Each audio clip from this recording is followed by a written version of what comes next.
আসিবে কিসে লগন মোর জীবনে, বলেছে আসিবে কিসে লগন। এ লগন কার কখন আসে আমরা কেউ জানি না। আর সে যে লগন এসেছিল, সেই লগনে যে মগ্ন হয়েছে সেই একমাত্র প্রেমিক। তাই সেই জায়গায়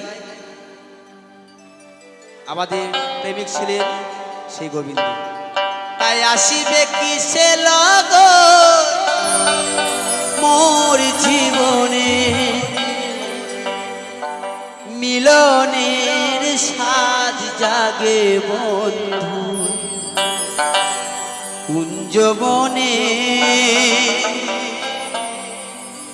তোমারই সনে মিলনের সাজ জাগে বন্ধু